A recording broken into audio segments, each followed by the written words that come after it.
ஆதரித்து அரவணைப்பாயோ, ஆரோக்கியம் தந்திடுவாயோ.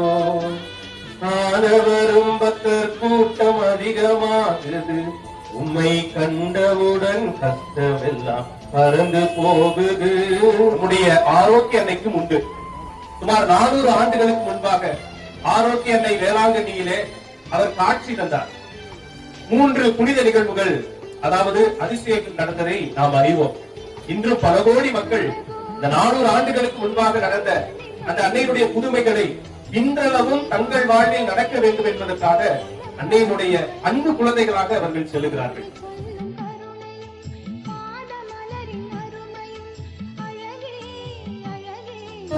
ஐயன் இயேசுவை திருவயிற்றில் சுமந்து பெற்றவள் நீ அல்லவா.